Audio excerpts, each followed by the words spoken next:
Well, hello. Hello, everybody. Hope you guys are doing well tonight.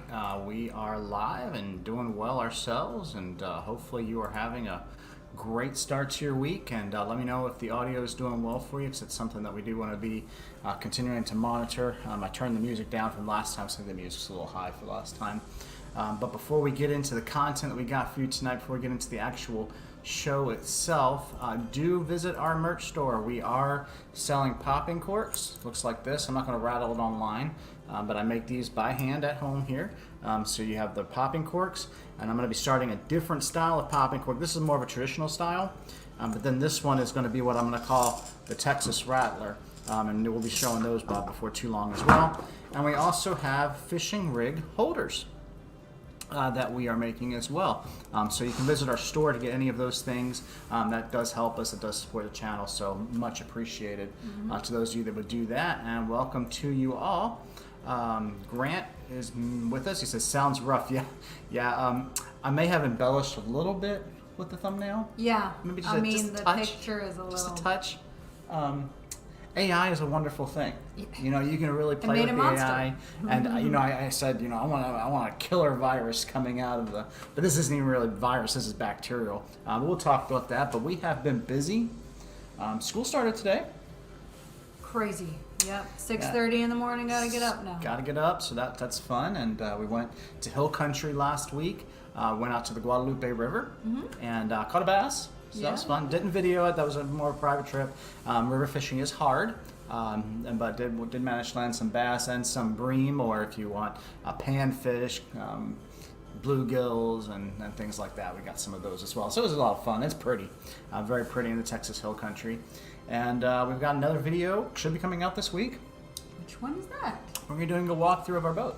Oh, that's right. Our new boat, yeah. So we're doing a walkthrough of the boat, and with that, we had our first trip. We have a couple of trips that are lined up for that, so we'll be getting those out to you as quickly as we can as well. But hopefully you are having a great start to your week. It has been hot here, very hot.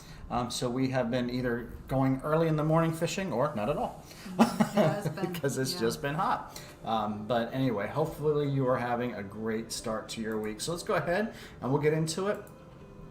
This is courtesy of Outdoor Life, and let me go ahead and pull up the article for you. It says, Texas fisherman dies from flesh-eating bacteria after wade fishing in flip-flops. Now, when I first saw this, I'm thinking, okay, how did this happen? You know, what type of, there's a lot of flesh-eating bacteria. There's different types that are out there. So what's going on here?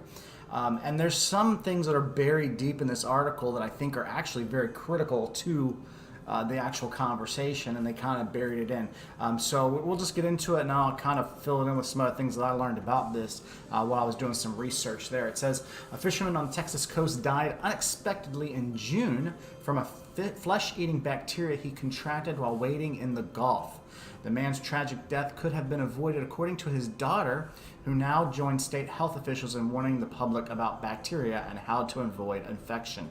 One of the things that we noticed when I read the article, the man did not, it doesn't seem like the doctors knew how to diagnose it. Either the man didn't tell him what was going on, or the doctors did not know how to diagnose him properly. And I think that was one of the complications with what's going on. Yeah, waited too long to treat the infection with antibiotics. Yeah, and if you want to blame the doctors, blame the doctors. If you want to, I mean, whatever it is. But it is just a very sad story.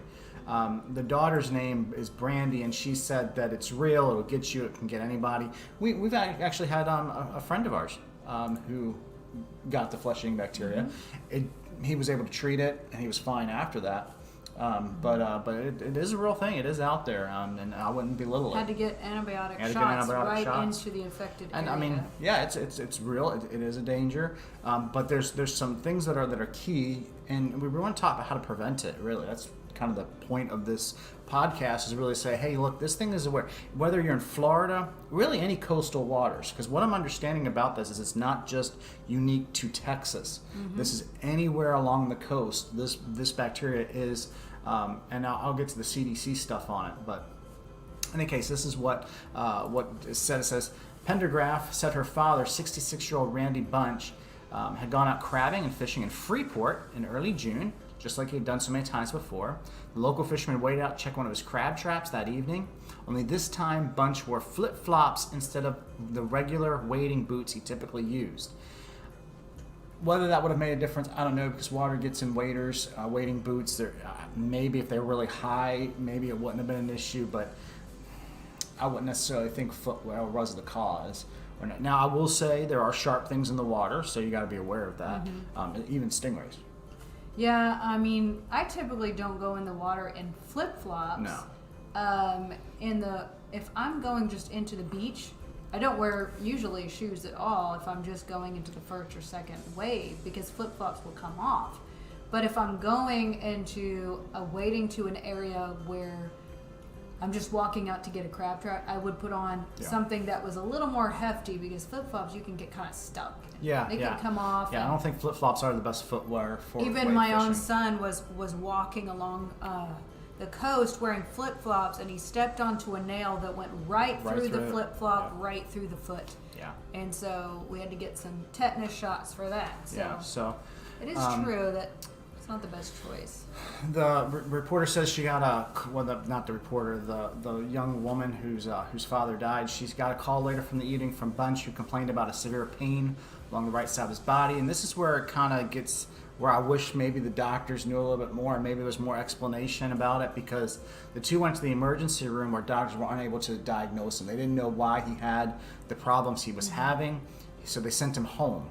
And that's where the problems really, because I really would like to think, had he gotten treated earlier, that this may not have happened. But by the next morning, Bunch had a 104-degree fever. He was lethargic and disoriented, and then roughly 12 hours later, this thing progresses very fast, and that's why getting on top of it is key. Early treatment.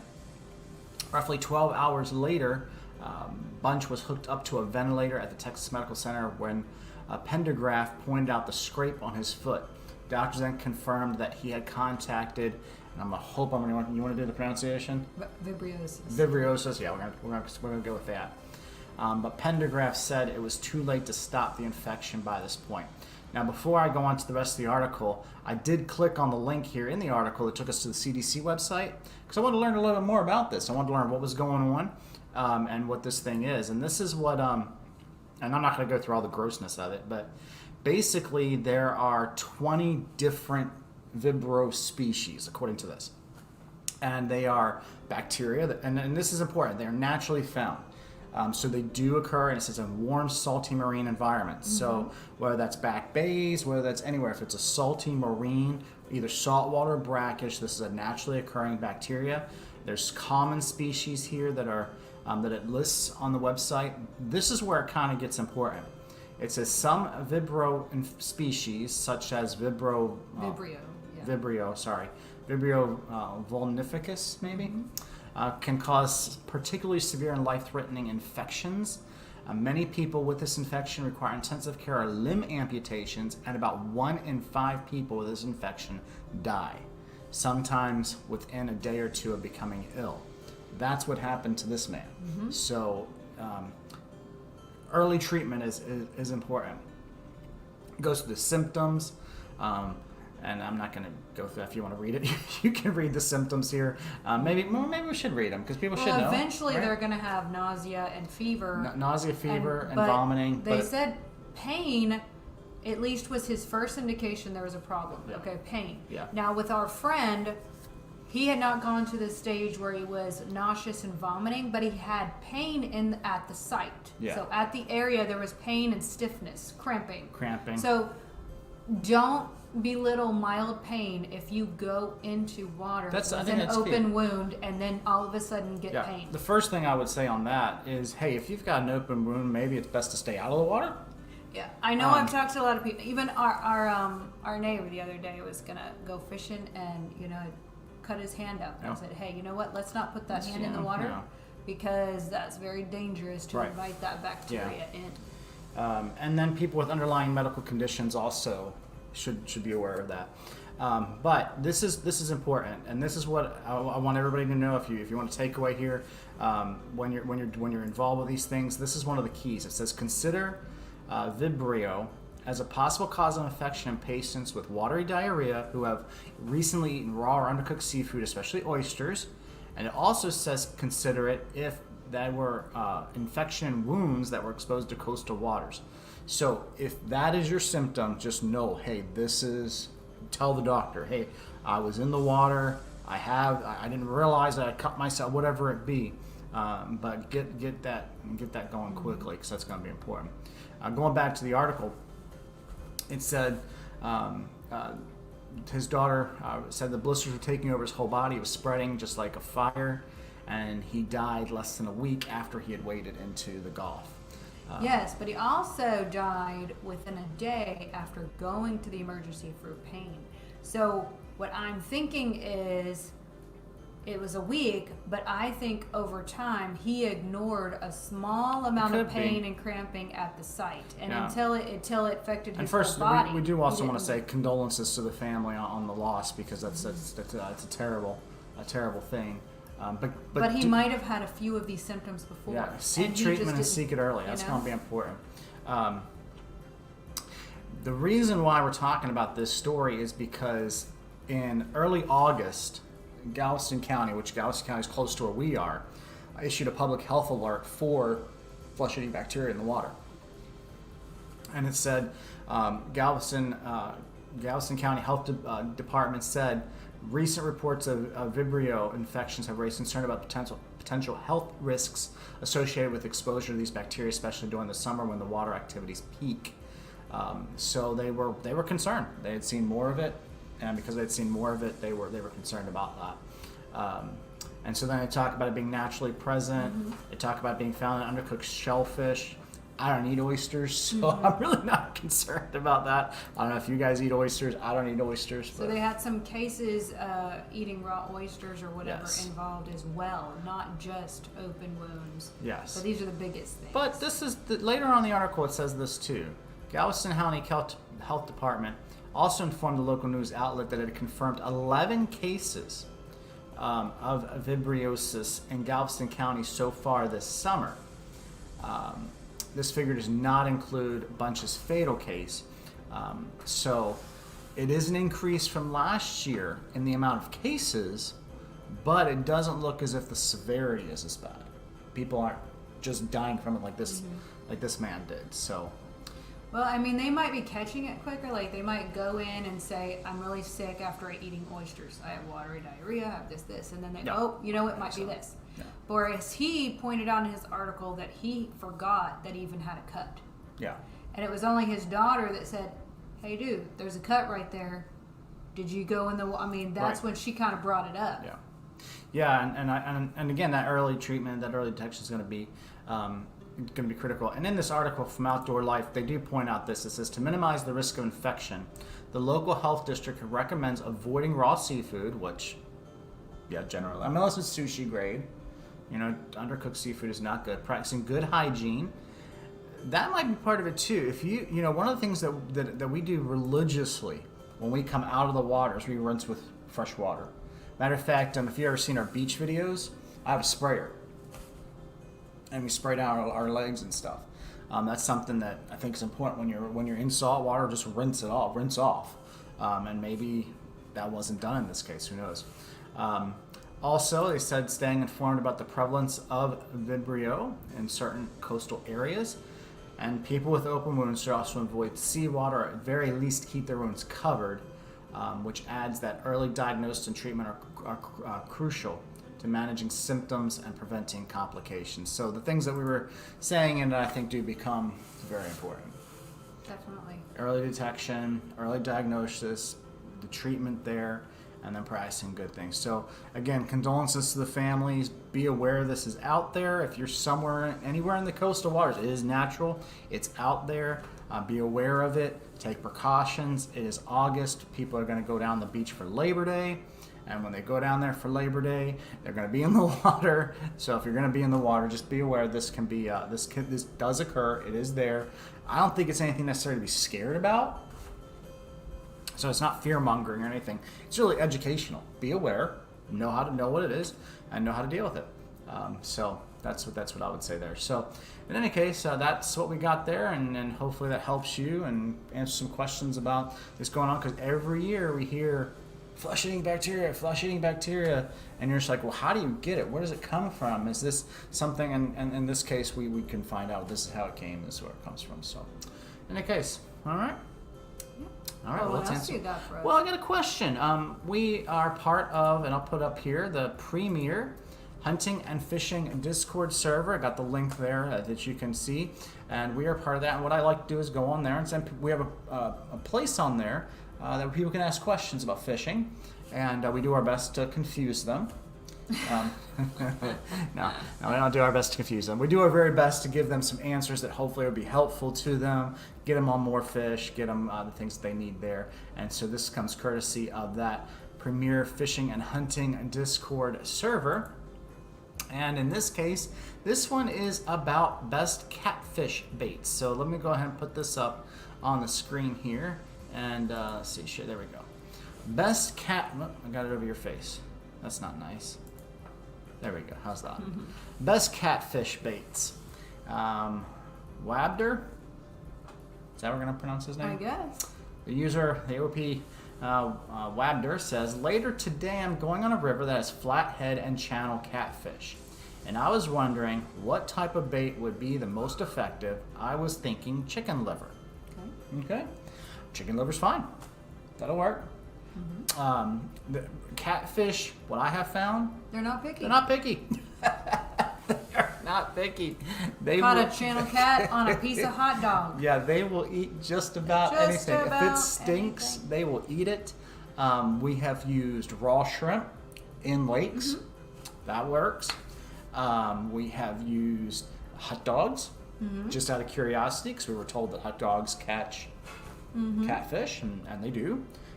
We have used shiners. We have used like stink bait kind of stuff that you pile on. Well, that's what I was going to show them. Here's this one, and I'm not going to open it or anything, because this is one of the baits that I don't like to use it, because man, if it gets on your hands, it's hard to get off. But it's this stuff here. Power Bait makes it, and this is called chicken blood, and chicken blood does work to get you some. They go right for it. It does work very well. Worms work well. There's a lot of different baits out there. Definitely. Matter of fact, I got this one up too. This is a cheese bait. That's made also by Power Bait, and it works. Just get yourself easiest way if you want to go catfish. We've caught them on lures before. I've caught them on gulps. I mean, just like they're pretty fun and easy to catch. Yeah, if it smells, if it's in their area, they will generally eat it. They're I think they're like omnivores. It doesn't really matter what you put in front of them. They're going to eat it. But one of the things I was going to say is what I have found most effective for me if I'm targeting catfish, which I don't always, I don't necessarily go out there catfish hunting, catfish fishing, but a Carolina rig. That's what I would definitely recommend. Carolina rig with a treble hook. That's the easiest way. It doesn't matter where you're fishing. It doesn't matter if you're fishing saltwater, freshwater. You put a treble hook with a Carolina rig, you're gonna and catfish are there, and you're using these types of baits. They're gonna go right for it every time. We use popping corks with live shrimp. They eat that. We use mullet, and they eat that. So they eat all kinds of different things. But if I was going to a river where I said, what I really want to get is either flathead or channel catfish, I do a Carolina rig with some sort of bait, some sort of stink bait, chicken livers, something like that would definitely work well. So hopefully that helps you with answering that question. I think that's pretty straightforward, but want to be able to get you some good catfish. And there are some channels out there as well on YouTube that are completely dedicated to catching catfish. And what I don't do is noodle for them. I don't noodle. Do you noodle? No, I don't put my hand in. Yeah, I can't do it. I mean, I see people doing it. I see girls doing it. And I'm like, I'm not sticking my hand down there. And no, I'm not doing it. Plus the fact you have to stick your hand into a place there might be a snake or something. Or either. snapping Like, turtle. all I'm always kinds concerned of about things. snapping turtles. I would think they're I like, just- like big ugh. turtles or something. Or you get your hand trapped and you can't get up. I mean, Yeah, there's just so many different risks with that I don't think I want to do that. But definitely Carolina rig with with a treble hook or something like that. I think that would be the best way to get out there and get after those catfish. Definitely. And they're tasty too. You got a good recipe for them you want to share? What do you do with them? Definitely have a lot of recipes for catfish. So if you catch the catfish, how do you cook them? Well, I have one recipe out there called fish cakes. Fish I think cakes? we put that out. We did put that one out there. And That does work well. Yeah, you're just basically making a type of crab cake type of thing, but you're cooking the fish first into small chunks, adding some spices, a little bit of potato, and then frying it up lightly. Another one is fish tacos. I love Catfish having tacos? catfish tacos. Yeah, I that's love that, good. especially from the freshwater. Just using a little bit of flour and cornmeal, egg milk batter base, and lightly searing in oil. Yeah. I don't tend to blacken catfish. I like to just have lightly fried catfish for my tacos, Yeah. but I just love a good catfish taco. Yeah, where we are in this area, catfish fries, big fish fries, very popular. They use catfish and just frying them up. You put a nice type of sauce or whatever. If you can make a nice sauce to go with it, which he does make a nice sauce, and then you add some coleslaw or something, Yeah. and man, you've It's got a great po' taco. great po' boy. So You can also do catfish po' good boys. That's sausage. another one that we can do. So now we should go target catfish. you're making me hungry. In any case, so hopefully that helps you there with catfish. We've got plenty of videos on the channel as well on how to cook them up. Most of the fish recipes that we use can be used on different fish. There's a few of them that can't, like ceviche. I wouldn't make catfish ceviche, but it's got a bunch of different recipes on there that you can use. So hopefully it helps you get out there and get on those catfish and tear them up and get you some good. And they fight good too. They really do. Catfish have a good battle to them. I mean, depending on the one, like the small 12-inch freshwater's not so much, but My the brother channel told me, cats are pretty nice. somebody from Maryland, you tell me, but my brother was telling me that in Maryland right now they're having a problem with blue catfish. Apparently they consider them invasive. Wow. I didn't know that. I didn't know that blue catfish were invasive. We have them down here, but I didn't know they were considered invasive. And the gaff top catfish fight like crazy. Yeah, they do.